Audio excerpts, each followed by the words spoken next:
ये संभव नहीं है कि विपक्ष अपनी संभावित हार का बहाना पहले से तैयार कर रहा है। शायद वो इस बात पर गौर करना भूल गया कि चुनाव आयोग ने तो कई विकल्प दस्तावेजों को स्वीकार करने की बात कही। क्या ये बिहार की जनता के हित में है कि फर्जी दस्तावेजों से वोट डाले जाए? क्या इनमें से कोई डॉक्यूमेंट्स उनके पास नहीं होगा? और अगर नहीं होगा तो फिर कुछ तो गड़बड़ है। क्या आप चाहते हैं कि गैर कानूनी लोग वोटर लिस्ट में बने रहें? हाल ही में भारतीय चुनाव आयोग ने फैसला लिया था कि अब से हर वोटर को अपने भारतीय नागरिकता साबित करनी होगी, यानी ये साबित करना होगा कि आप भारत के नागरिक हैं या नहीं, जिसके तहत अब युद्ध स्तर पर काम शुरू हो गया है। चुनाव आयोग ने ऐलान करते हुए कहा था कि वोटर लिस्ट को अपडेट किया जाएगा, जिसके लिए एक विशेष जांच यानी स्पेशल इंटेंसिव रिवीजन यानी SIR की जाएगी। ये भी कहा गया था कि इसकी शुरुआत बिहार चुनाव से की जाएगी, क्योंकि बिहार में इस साल विधानसभा चुनाव होने वाले हैं। अब ये प्रक्रिया शुरू हो गई है। चुनाव आयोग ने घर घर जाकर खोज खबर लेनी शुरू कर दी है। जैसे कि चुनाव आयोग ने पहले ये बात क्लियर कर दी थी, ये आप रिपोर्ट देख सकते हैं ETV की, जिसमें चुनाव आयोग ने जिस वक्त कहा था कि वोटर लिस्ट में सुधार के लिए घर घर जाकर किया जाएगा मतदाताओं का सत्यापन। तो ये पूरी जांच प्रक्रिया क्या है, इसमें चुनाव आयोग क्या करने वाला है, कैसे आपके डॉक्यूमेंट्स की जांच की जाएगी, वो सब मैं आपको बताऊंगी। लेकिन उससे पहले बात कर लेते हैं इस मुद्दे पर हो रही राजनीति की, क्योंकि चुनाव आयोग के इस फैसले से विपक्ष काफ़ी परेशान दिख रहा है। विपक्ष चुनाव आयोग के इस फैसले का विरोध कर रहा है, जैसे कि वो हर बार करता आया है। विपक्षी दल जैसे RJD और कांग्रेस इस फैसले को गरीब और अल्पसंख्यक विरोधी करार दे रहे हैं, सोशल मीडिया पर लगातार एक्टिव हो रहे हैं और वो चुनाव आयोग पर लगातार सवाल उठा रहे हैं कि भाई ये गरीबों और अल्पसंख्यकों के विरोध है। आप ये देख सकते हैं, जागरण की रिपोर्ट है, लाखों लोगों के वोटिंग का हक छीनने का खतरा, वोटर लिस्ट की गहन जांच पर कांग्रेस का विरोध, चुनाव आयोग पर साधा निशाना। इसके अलावा कांग्रेस नेता पवन खेड़ा भी इसका विरोध करते नजर आए। उन्होंने लिखा, बिहार के लोगों का अधिकार पर ये डाका है, वोटर लिस्ट की जांच पर कांग्रेस का विरोध। लगातार कांग्रेस इस पर विरोध कर रही है, यही नहीं RJD भी इसका विरोध कर रही है। तेजस्वी यादव ने अपने सोशल मीडिया अकाउंट पर ये पोस्ट साझा करके लिखा, बिहार में आगामी विधानसभा चुनाव से पहले निर्वाचन आयोग द्वारा अचानक विशेष गहन पुनर्निरीक्षण की घोषणा अत्यंत ही संदेहास्पद और चिंताजनक है। इसके अलावा वो लिखते हैं कि निर्वाचन आयोग ने आदेश दिया है कि सभी वर्तमान मतदाता सूची को रद्द करते हुए नागरिक को अपने वोटर लिस्ट में नाम जोड़ने के लिए नए सिरे से आवेदन देना होगा, भले ही उनका नाम पहले से सूची में क्यों ना हो। इसके अलावा वो चुनाव आयोग को BJP RSS से जोड़ते हैं और उनको भी घेरते हैं। वो लिखते हैं कि BJP RSS और NDA संविधान व लोकतंत्र को कमज़ोर क्यों करना चाह रही है। हमने BJP की कठपुतली चुनाव से कुछ सवाल पूछे हैं। इसके अलावा उन्होंने ये पोस्ट कर रखा है जिसमें उन्होंने तमाम सवाल उठा रखे हैं BJP और RSS को चुनाव आयोग से जोड़ते हुए।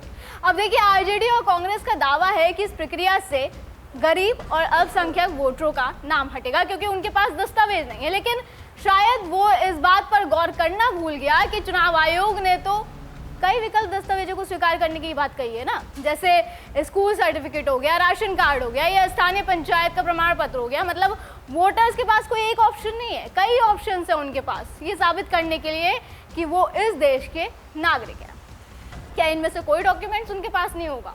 और अगर नहीं होगा तो फिर कुछ तो गड़बड़ है।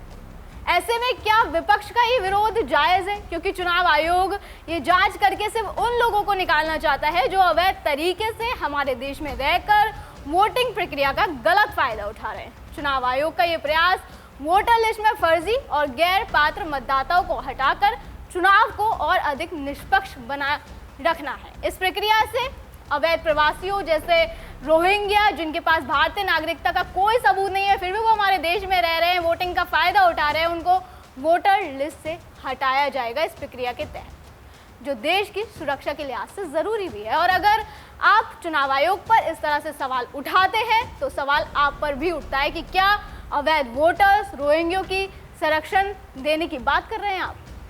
क्या आप चाहते हैं कि गैर कानूनी लोग वोटर लिस्ट में बने रहें? क्या ये बिहार की जनता के हित में है कि फर्जी दस्तावेजों से वोट डाले जाए? चुनाव आयोग ने साफ कहा है कि प्रक्रिया पूरी तरह पारदर्शी होगी। बूथ लेवल ऑफिसर घर घर जाकर सत्यापन करेंगे और लोग ऑनलाइन भी फॉर्म भर सकते हैं। अगर कोई गलती होती है तो दावा आपत्ति दर्ज करने का भी मौका मिलेगा। तो अगर सब कुछ नियमों के तहत हो रहा है तो भी विपक्ष इस पर सवाल खड़े कर रहा है, तो ये संदेहास्पद चुनाव आयोग पे नहीं है, संदेहास्पद आप पे है। कांग्रेस नेता पवन खेड़ा और तेजस्वी यादव ने कहा कि ये प्रक्रिया बीजेपी को फायदा पहुंचाने के लिए है, जैसे कि अभी आप देख सकते हैं, क्योंकि हाल ही के सर्वे में एनडीए का प्रदर्शन खराब दिख रहा है। लेकिन क्या ये संभव नहीं है कि विपक्ष अपनी संभावित हार का बहाना पहले से तैयार कर रहा है ताकि हारने पर चुनाव आयोग को दोष दे सके? जैसे पहले जब विपक्ष हारा है उसने ईवीएम को दोष दिया है। अगर विपक्ष को लगता है कि उनकी हार हो रही है तो क्या वो जनता के बीच काम करने के बजाय इस तरह के आरोपों से अपनी जिम्मेदारी से बचना चाहते हैं? सवाल तो कई उठते हैं। बहरहाल अब आपको प्रक्रिया समझाते हैं कि चुनाव आयोग की तरफ से क्या कुछ इसके तहत प्रोसीजर किया जाएगा। चुनाव आयोग की तरफ से एसआईआर की प्रक्रिया फिलहाल शुरू हो चुकी है।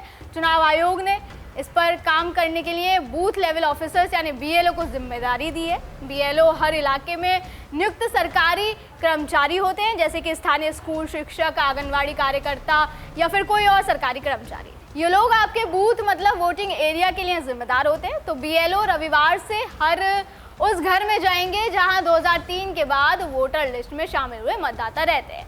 वो ये जांच करेंगे कि वोटर लिस्ट में दर्ज लोग वास्तव में वहां रहते हैं या नहीं। इसके अलावा बीएलओ मतदाताओं को गणना प्रपत्र यानी इम्यूनेशन फॉर्म बांटेंगे, जिसमें वोटर्स को अपनी नागरिकता साबित करने के लिए कुछ दस्तावेजों की जानकारी देनी होगी और इस फॉर्म को भरकर संबंधित दस्तावेज के साथ इसे वापस करना होगा। इसकी आखिरी तारीख 26 जुलाई होगी। 26 जुलाई तक आप ये कर पाएंगे। और ये पूरी प्रक्रिया फिलहाल बिहार में हो रही है, क्योंकि बिहार विधानसभा चुनाव इसी साल होने वाले हैं और ये प्रक्रिया पूरे होने के बाद संभवतः तारीखों का ऐलान भी हो जाएगा विधानसभा चुनाव के, बिहार विधानसभा चुनाव के। इसमें वोटर्स को जन्म प्रमाण पत्र, school certificate, passport, PAN card, driving licence या आधार कार्ड जैसे प्रूफ देने होंगे, जिसके आधार पर निर्वाचन आयोग फर्जी वोटर की जांच करके उन्हें मतदाता सूची से बाहर करेगा। जितने भी रोहिंग्या हमारे देश में अवैध तरीके से रह रहे और वोटिंग का गलत फायदा उठा रहे, उनको बाहर किया जाएगा और नए वोटर्स को जोड़ा जाएगा। चुनाव आयोग का कहना है कि प्रक्रिया खासकर अवैध प्रवासियों जैसे रोहिंग्या को वोटर लिस्ट से हटाने के लिए बीएलओ को विशेष निर्देश दिए गए हैं कि वो उन लोगों पर ही ध्यान दें जिनके पास कोई ठोस दस्तावेज यानी ठोस डॉक्यूमेंट्स नहीं है या जिनके बारे में संदेह है कि वो गैर कानूनी रूप से भारत में रह रहे हैं। अब गौर करने वाली बात यह है कि जिन लोगों का नाम 2003 से 2004 के बाद वोटर लिस्ट में जोड़ा गया है, उन्हें अपने जन्म स्थान और नागरिकता का प्रमाण देना होगा, क्योंकि 2003 की वोटर लिस्ट को आधार माना जा रहा है। उस समय तक की लिस्ट को सही मानकर उसके बाद के नामों की जांच हो रही है, ताकि कोई फर्जी या अवैध नाम से रह रहे। चुनाव आयोग सब कुछ साफ करके चल रहा है, लेकिन फिर भी विपक्ष को इससे दिक्कत क्यों हो रही है? आपको क्या लगता है दर्शकों, क्या विपक्ष का ये विरोध जायज़ है या फिर नहीं? हमें कमेंट करके ज़रूर बताएं। फिलहाल आज की वीडियो में बस इतना ही। अगली बार फिर होगी मुलाकात। आप देखते रहे GNP इंडिया, हर खबर भरोसे के साथ।